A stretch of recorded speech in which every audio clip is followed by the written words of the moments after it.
Hello everyone, Rare Model Reviews here, and today we'll be looking at the high grade 1 to 144 scale Gundam Stamen, aka Unit 3. So this is going to be a pretty simple review, nothing too complicated going on here. I'm just going to be looking over, of course, the Gundam itself and its accessories as per standard with really any review. So the accessories this thing comes with, just those simple beam saber, beam rifle, and a shield. Oh, and a bazooka, so I have that. But first, of course, we're going to be looking at the Gundam itself and what I have done to it and, well, what it comes with. So first and foremost, I did a lot of lining on this thing just because its colors are primarily white, so I didn't want this thing to just come out across as a big white and black blob with a little bit of red and a little splash in between and a little drop of yellow for the vents there. So for stickers, we have the green cameras, I believe these are, on the basically the ankles. I have I believe it's a red metallic sticker there for the crotch. Another green sticker for the chest there. On the front camera, I believe there's one on the back camera as well. I believe that's it for stickers. The rest of these, like the lines and some of these black splashes, are things I colored on this thing. Like I said, I did a lot of coloring and lining on this thing just to break it up, because otherwise it was just all white, really. You, of course, have some black splashed in there, but that just wasn't enough. So, again, there's a lot I color this thing. I rarely go out of my way lighting stuff like this, but I'm going to tell you guys right now, the Stamen's one of my favorite Gundams, and I just had to go a little bit crazy with this thing. So, you know what? I was going to hold off on the one. Now, let's go ahead and get into articulation. So, the head, go 360 like so. It's on a ball joint, so there's a little bit of wiggle, but that's one huge issue I have with this thing. The red jewel on his forehead is extremely loose. I'd highly recommend gluing this down. I don't know why I haven't already.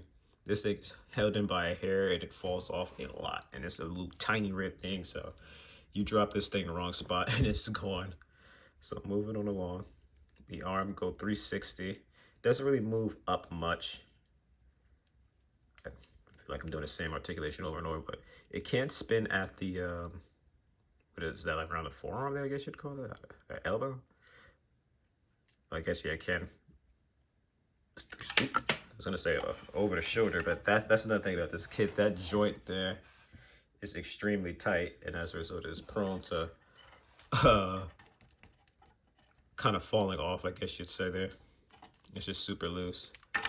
Same for just a little bend here, which is very minuscule, not quite what you expect from a modern kit, that's for sure. But that joint that is extremely tight. It doesn't go much anywhere at all. I don't know what I'm saying at this point.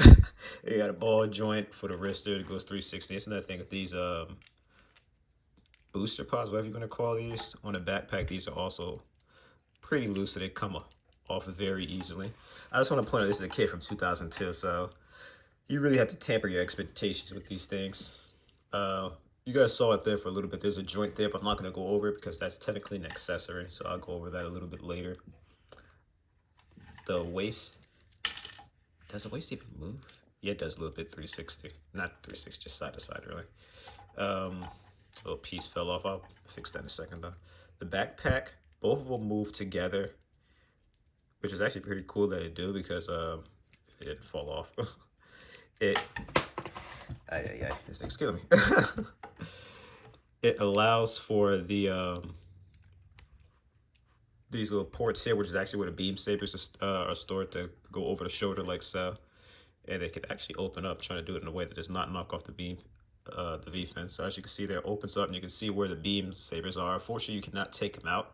I wish they let you, because they went the extra step of having them open, but you can't take them out. And mind you, there's a kit that came out a bit later on after this thing, the Rigacy, which has its beam sabers stored in a similar function, and they don't move out like that. There is a piece you can like flip up, but it's not stored that way, and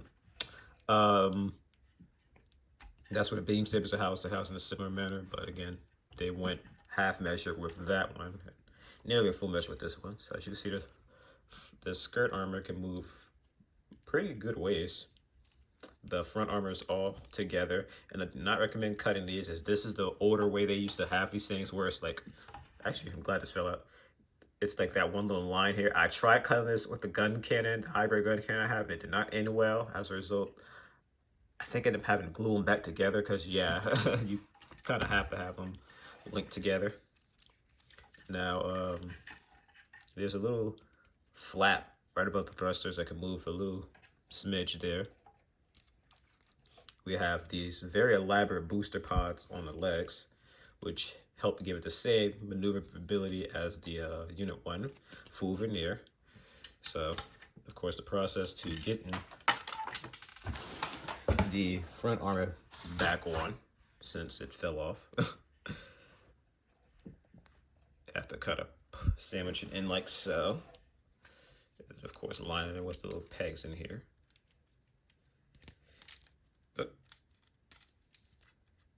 And when done correctly, there we go, you get one rare kit that actually has functional rare armor. Now, I probably could honestly color this in black, but I'm actually really mad at them for making this even movable. I think the main reason why they made it movable is the fact that it's supposed to be able to combine with something very big and large that I definitely do not have in my collection. So I think that's the main reason why this moves. But again, it's still annoying that of all kits that can move, it's the one with the giant booster pods that cover it up anyway. But moving on.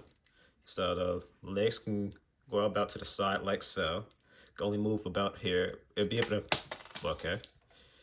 No, well, I was gonna say I could probably move up if this wasn't here, but that's a lie. As you can see, it still barely moves at all. And as you can just overall see from this thing, you move this thing too much, everything is just prone to just falling off. So it's like you have to really respect the fact that nothing on this kit really moves too much. Such as a leg, it barely bends at all. The ankles, thankfully, are decent enough, as this is a space type mobile suit, so you know they kind of have to be pretty good. They go up a little bit like so. And I believe that's really it for articulation. So, as you can see here, only 7 minutes into the review, and we are almost done. Only thing left to check out are the accessories. So let's go ahead and get that out. All right, who am I kidding? You know I had it. So yes, we're actually reviewing the high grade 1 to 144 scale, believe it or not, Dendrobium. So as you can see here, I had to take this thing off my tripod as I couldn't find any other way to look at this behemoth here. Just look how long this kit is. I'm going to do another view of this thing. I'm trying to make this look as not awkward as possible, but just the scale of this thing is just crazy. I mean, I could spend all day just showing this thing off at every angle.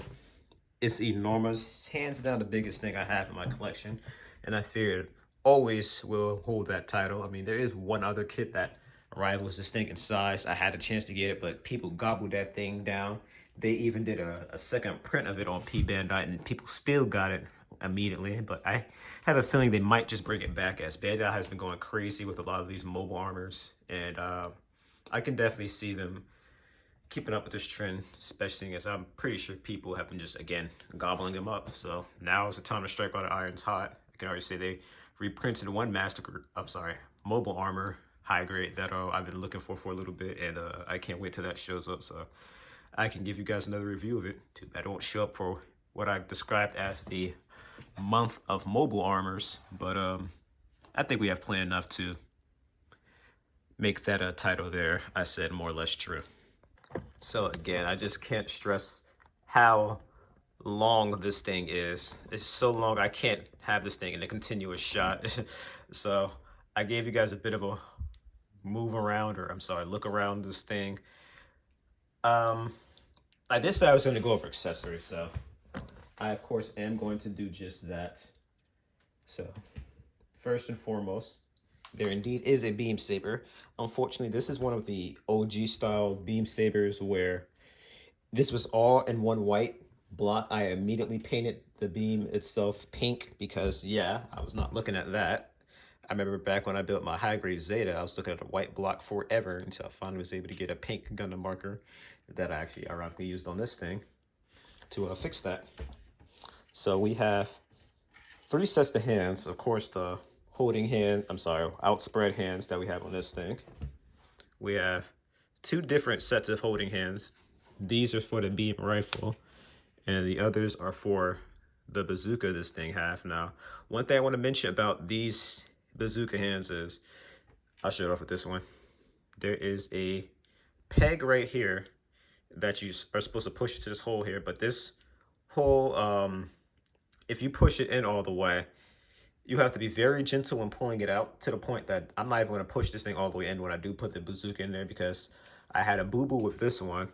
I was being careless and I kind of was a little too rough with it. As a result, as you can see there, that little peg there broke. So please learn from my mistakes. If you do decide to pick up this thing, if you even can, I'm pretty sure this thing's sold out by now. You got to be really careful with that, because you do not want to break something like that. There's no fixing that. So it still kind of stays in well enough for me to use, but again, having the peg for one of the holding accessories break like that is a huge no-no. You do not want that to happen. So as you can see there, putting in the beam saber is very simple. Of course, it's not going to hold in at all because there's no peg or anything, and it's not a very smooth hold, but it holds in well enough where you'll be able to get most of your poses with this beam saber that it totally used in a OVA pulled off.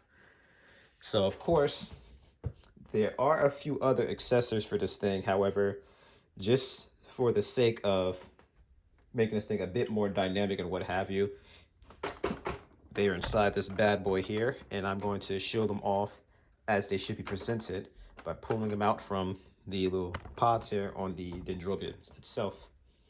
Now, of course, I kind of glazed over this, but the two hands here are for the beam rifle, which again I'll show off later on. And I can confirm to you guys that you can use the beam rifle on either hand, so it's very rare for them to do stuff like that with kids these days. They're usually pretty lazy, and they don't allow you to hold a beam rifle on more than just one hand. So, gosh, I'm just like really struggling to see how I'm going to be doing this thing. So I'm going to make a little adjustment to my camera, and then we're going to go look at, again, this thing here, because I have this thing way too low for what I'm about to do with this thing.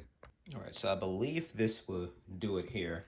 So first and foremost, the process of opening this hanger is by pulling up these little tabs right here on the side.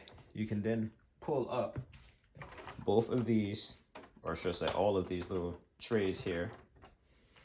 And now you can see inside the containers here. So they actually did a pretty interesting feature with these things.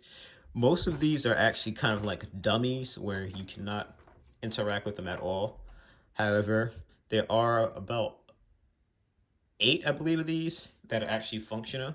So there's also these little tabs here that you would slide down. This would be to lock them into place. And as you can see, you can slide them out. And now you have the beam rifle stored in there. You have another one here. Again, you just slide that to the side. You're supposed to be able to push them out. Some of these are... There we go. You gotta really kind of push it out. And as you can see, we have this mist container. I believe these are homing rockets.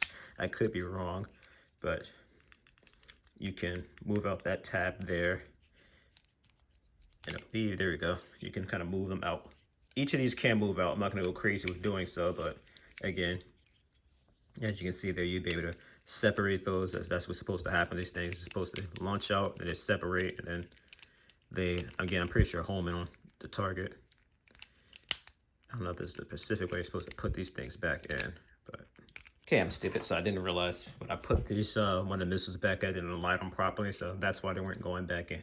But in a blanket you miss it fashion, I actually did a change to the eye field here. If you noticed before, it was more of a detailed look at the eye field. Now this is more of a fan look to it. That is because you can actually take out this little cover here, spin it around, and replace it as either, again, the fan here or the more detailed look of it. So that is one cool aspect of this thing you can do. So of course, when you're done with it, you can just go pop it right back on in. I have another pod here.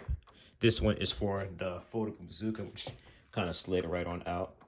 That's the kind of thing with these weapons. The weapons don't quite store in too well at times. And I believe there's one more.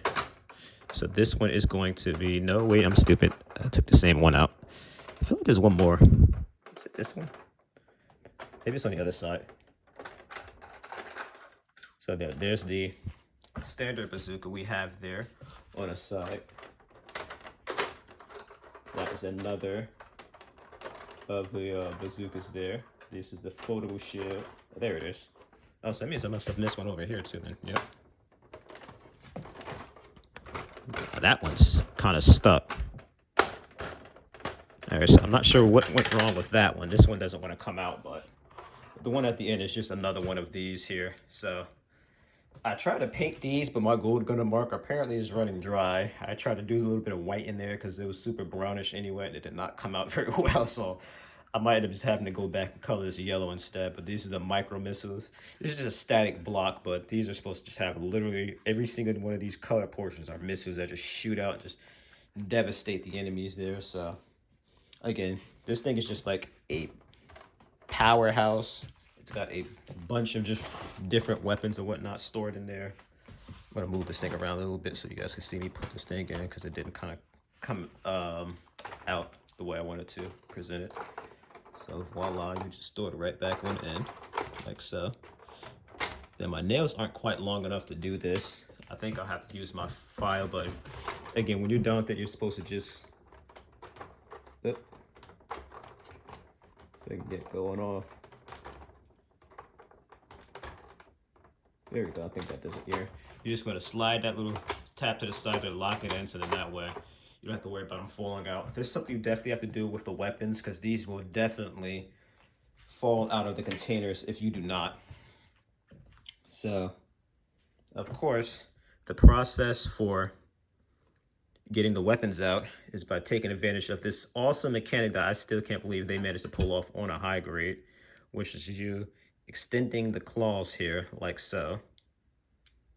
And then this allows for the stamen here to reach out with this fully articulated little claw hand here and then go and grab one of the accessories. So the accessory I guess we'll use first will be the shield, which of course is collapsible, so I love that. This was all white shield. I colored the sides there blue. The Gundam marker I used is a little runny, so excuse the fact that it doesn't quite look as done as well as it could. Now I'm actually gonna fold the hand here because I'm trying to be funny and use the hand to store it on like that, but this thing is a little complicated to do.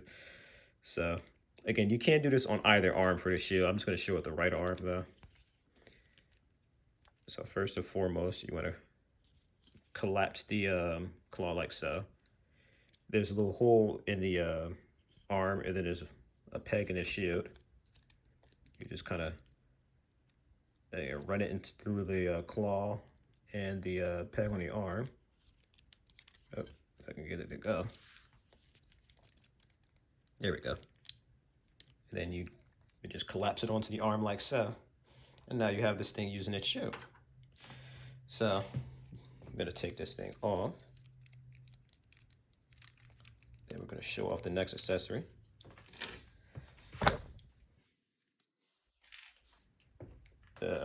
Skip it. You actually move this thing back to the side. So this is gonna be for the bazooka, which, oh Lord, I moved the peg all the way in. So now I gotta take it back out. And slowly, there we go, get it back out.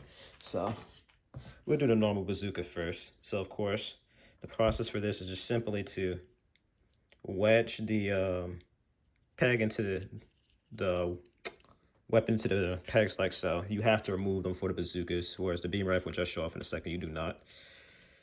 So the only way you can really hold these are like this. You can't really get a good over the shoulder going with these things. And as you see with the bazooka, I actually tried to color them white. The white Gundam marker I have, I believe, is for the seed kit. So this one never is quite a solid white. It's always like this off white. And I have to do it multiple times for it to ever look good. I just kind of rush coloring all this stuff as fast as I can just because I didn't want to show them off in little white blocks and what have you. But next up, we're going to do the foldable bazooka. And I am like scaring myself because I keep accidentally pegging this thing all the way in, and I do not want this thing to break on me as I'm trying to unpeg them. For the most part, me gently taking them off has been working, but so we're gonna go on for the foldable bazooka here, and as you can see, it is indeed foldable. In the process of fixing that is simply just to kind of straighten it out. Problem I have with this thing is nothing that kind of locks into place, so I feel like sometimes it kind of flops out to the side. I don't know if you guys quite caught that, but the sight here also moves. Also want to point out that the little red scope there, I painted that in. It was actually all in one color like so. So again, same as the last accessory. You just sandwich it on in like so. And then you peg it into the arm like this. Now, unfortunately, due to how long this thing is, this one is even trickier to get into the hand, but you can get it done. And voila, it has this super badass photo bazooka. I just love this weapon, just the way it looks. I wish they gave you two of them. I mean, I guess you still do have the second one that you can kind of akimbo style wield, although thanks to me breaking my other one there because I'm stupid, did think, hey, wait, that peg's really small and probably fragile. Let's take it out slowly. I'm going to have a little bit of trouble with trying to take those on and out, but voila. So I'm not going to go crazy putting these things back in the container. I am going to close them back up in a little bit, but yeah.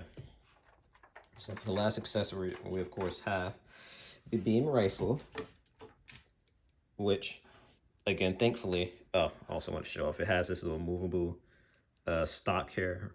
Oop, at least I think you call that a stock. Or handle, there we go. It has a movable handle and the scope, which I totally did not just pop off. So not bad for a high grade that's so old, because a lot of high grades these days don't even have like little movable handles like this. So there are some things this thing did right and things it did wrong, such as the articulation. For the most part, the only thing shooting this thing in a foot for me is the articulation. I could give it a pass on the color separation being a little mediocre, because it's mostly just stuff you have to line and whatnot anyway. And that's a lot stuff a lot of high grades do, but again, very cool. You're not gonna really be able to have this thing hold the stock because the articulation's so bad. It'd help if I showed that on camera. I mean, I guess you sort of can. It's decent enough. But for the most part, all you really want to do with this thing is just throw it inside a Dendrobium and call it a day. You don't really want to pose it as a Stamen. The Stamen is not a very good poser. And honestly, I am hoping and praying that next year our Verka kit is the Unit 3. It was a Kato key design. So it'd be nice if we got a Verka of this thing, because this thing is long overdue for another master grade. The master grade for this thing came out around the same time, around 2000. So again, I think it could really benefit from a master grade. And it'd be nice for me to have this thing posing off the Dendrobium and then the actual master grade to pose off as a Gundam. But we're almost at the end of the line here. There's only about 2 more things I really need to show off. So I'm going to close these things off on camera because I got to use this thing and it's already showed me some trouble. So when I come back, we'll be looking at the statement inside the Dendrobium itself. All right, so now to get the statement inside the Dendrobium itself, first and foremost, you have to pull this little tab here down, have the statement assume the position, and then you just slide this guy on inside, like so. Move this thing down, like so. I believe you could kind of adjust him a little bit to kind of better have him scooch up, so you can see his face a little bit while you're moving on. Now, these little parts here, you slide those down like that. Oh, there we go. As you've seen there, you of course have to kind of watch the V-fin, make sure it doesn't knock into it, and then voila, you can of course adjust it a little bit, make sure everything's in flush, and there. So finally, this little piece here, you didn't flip that up. You have to pull it down to make sure it's out of the way of that. There you go. You now have the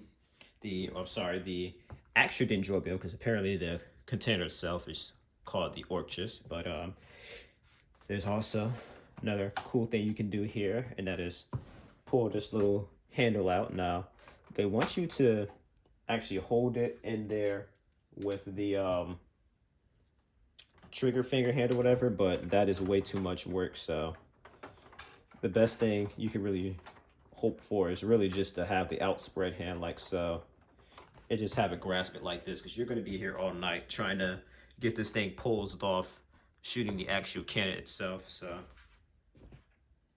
that's really about it. The only thing I'm really missing out now on this thing are, in my opinion, the real stars of the show here, and that is going to be these giant claws here on the bottom. That actually, I think I might have to adjust my tripod to look at, so let me do that in a second here. So getting down in the trenches here, we now are going to be looking at the amazing claws here. And again, these are just like the real stars of the show here, as these things are super well articulated. As you can see, they go up and down here. Watch this little joint here. This joint here is very important, as it is only held on by a little small peg. So if you're not careful with it, you can have that kind of fall off. So as you can see here, you have all these little working pistons and gimmicks with it. It can itself move up around like that. Like I said, this is held on by a little small peg, so watch out for it. Ugh, I drank some water before this, but I guess I'm running my mouth too much because it's still going dry. But just look at the crazy articulation this thing has. It just moves all over the place. Again, as long as you watch that little peg there, there's like so much you can do with it. And then in addition to that, as you can see, you can kind of jet that thing out. It's like held on a really tight clip. So it's just crazy how articulate this thing is. Like, you can do so much with it as a result.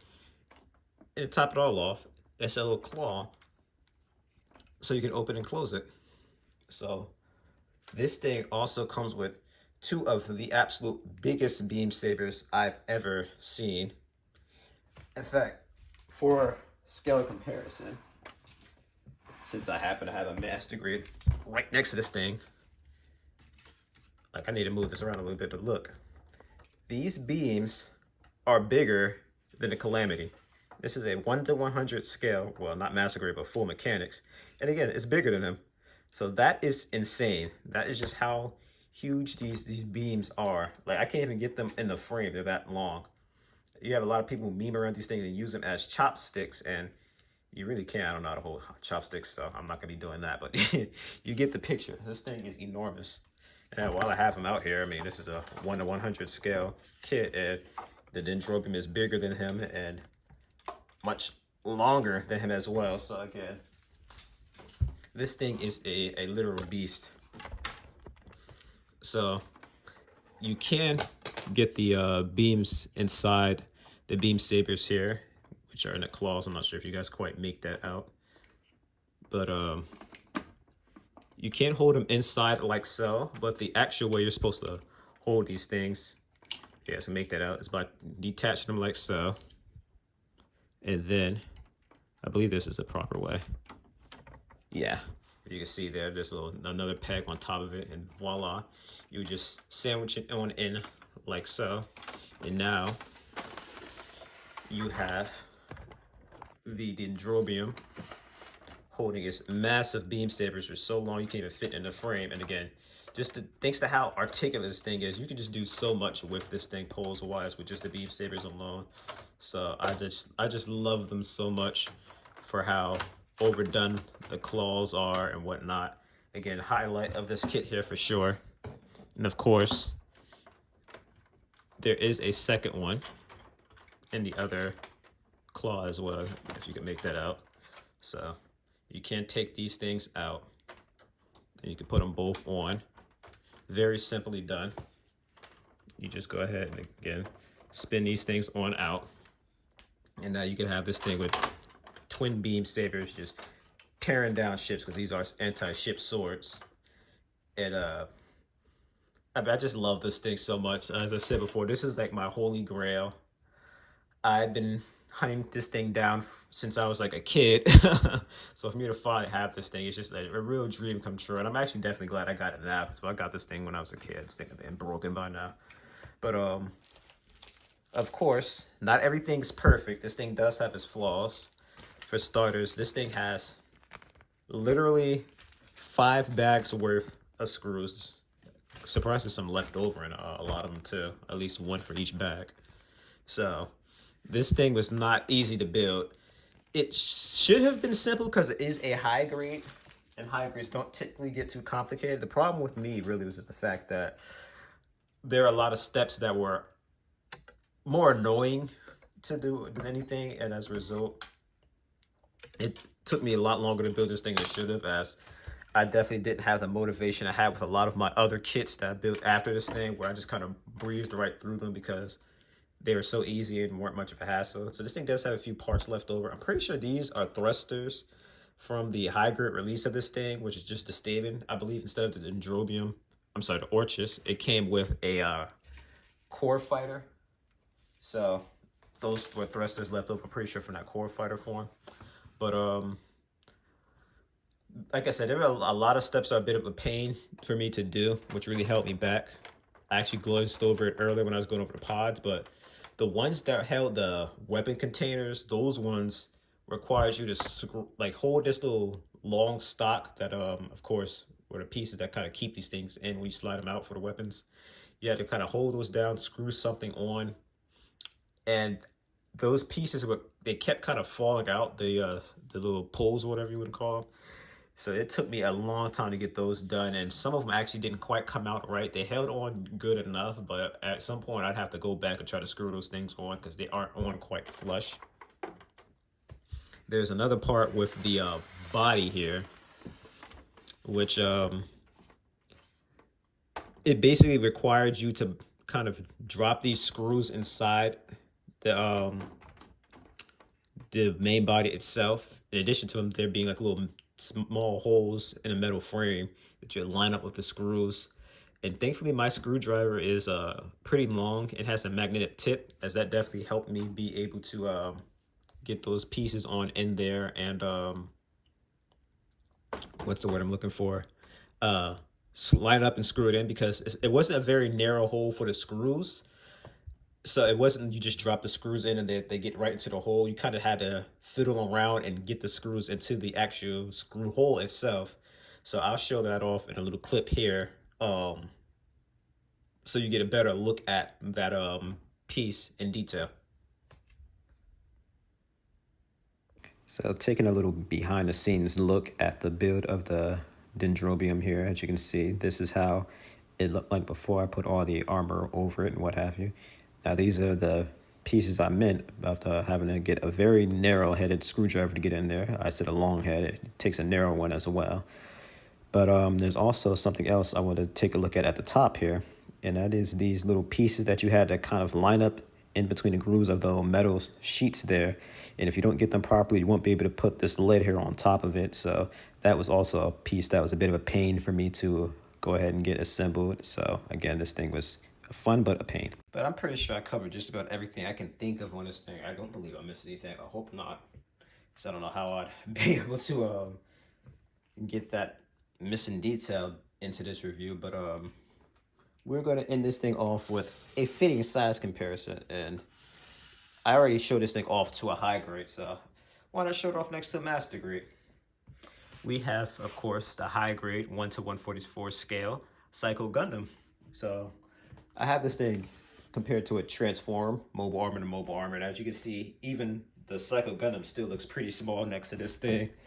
But I'm going to actually compare this thing in its mobile armor form as well next to this thing in this guy's review. As spoiler, this is next. I told you guys April is going to be the month of mobile armors, and I'm not kidding. I'm going to be trying to churn out as many mobile armors, or at the very least, mobile armors, you know, transformable mobile suits, as I can. But this isn't, I guess not clickbait, but you know what I mean. The kit after this thing that I have in mind can transform, and the one after that one is pretty big for a high grade. I've meant to do that thing for a while now, but due to how complicated it is, I had to hold off till I got an editing software. I pushed back on that review for long enough, so I'm going to get that thing done this month as well. But again, I cannot wait to review this thing for you guys, as how much I love this thing. I arguably think I might love the Psycho Gundam even more, as I'll get into details why would I review this thing, but again, it was an absolute chore. I'm sorry, well, no. It was a bit of a chore building this thing, but when I did the final part, which were these containers, slapped them all together and got it all nicely held into place with that little clamp here, that's when finally all the painstaking work it took to build this thing set in, and I was like ecstatic to finally have this thing officially in my collection. And you're kind of still in this thing's limelight here, Psycho. Let's get you out of here. But again, this was my holy grail. This hands down was the top of my list of kits I had to have in my collection, and I have it now. So this was a rather lengthy review, and honestly, how big this thing is, it deserves a massive monolith of review, as this was like hands down probably the best mobile armor in the entire Gundam series, and this is a legend. If it weren't for the Dendrobium, I don't think we'd have ever gotten kits such as the Psycho Gundam or the what is that thing called? The Neo Zeon, yeah, that one. That's another one I need to get, by the way.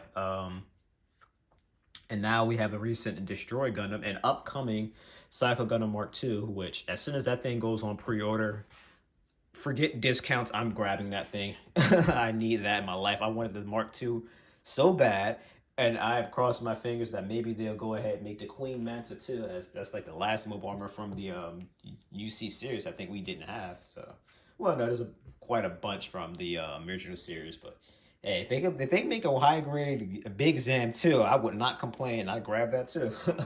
Give us all the mobile armors, Bandai. Screw it. Price is not an option for me when it comes to mobile armor. I'll gladly go broke for a mobile armor any day. But again, this kit, when it comes to recommendation, this thing was expensive. I think I paid close to $300 for this thing, and if you were to try to get this thing off of eBay or any other site like that, they're going to try to charge you $1,000 for it. So I got lucky. I was patient, and I finally got this thing on a reprint, but this is months ago. So like I said, this thing's had to have sold out by now. But if Bandai ever makes another reprint of them, or you can find this thing online for something that is not over $500, hey, if you're up for the task, go for it. This is not for beginners.